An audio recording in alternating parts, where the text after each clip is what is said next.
মানুষের চরিত্র হইতেছে একটা দোকানের মতো। যেমন ধরেন আপনার ওই দোকানের তালা হইতেছে আপনার জবান।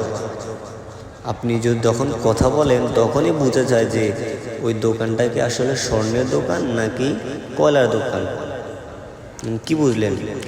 কথাটা কিন্তু কোনো দোকানের জন্য ছিল না, এটা একটা মানুষের জন্যই।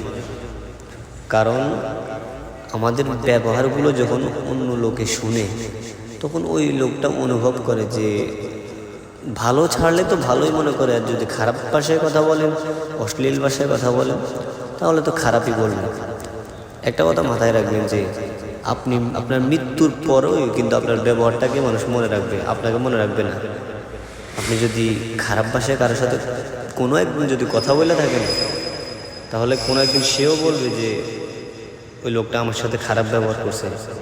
বা মনে উঠলে তার আপনাকে দেখলে, আপনার ছবি দেখলে, আপনার আত্মীয় স্বজনদের সাথে কথা বললে ওই লোকটা বলেই দিবে, কারণ আপনি তার সাথে খারাপ ভাষায় কথা বলছেন।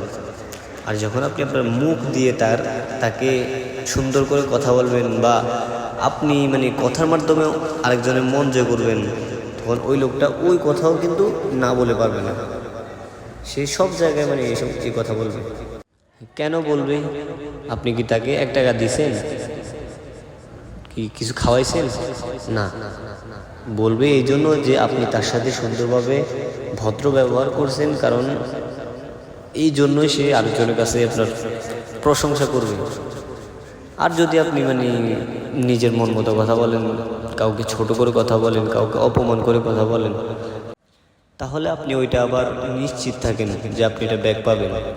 কারণ আপনি খারাপ ভাষায় কথা বলে, অশ্লীল ভাষায় কথা বলে আপনি পার পেয়ে যাবেন এমন না।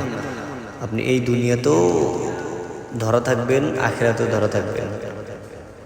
কারণ নিজের ব্যবহারটাই দেখবেন, আপনি একটা জিনিস মনে রাখবেন যে আপনি যখন ভালো ব্যবহার করবেন, দেখবেন যে আপনি কিছু কিছু জায়গায় যে আপনার টাকার চাইতে আপনার ভালো ব্যবহারটাই কিন্তু বেশি কাজে আসে। আবার কিছু কিছু জায়গায় দেখবেন যে আপনার 1000 টাকা আছে, কিন্তু আপনার ব্যবহার খারাপ, আপনাকে কেউ চিনবে না, কেউ পাত্তাও দিবে না। সো নিজের ভয়েসটাকে কন্ট্রোল করুন, নিজের জিহ্বাকে কন্ট্রোল করুন, নিজেকে কন্ট্রোল করুন, নিজের রাগটাকে কন্ট্রোল করুন।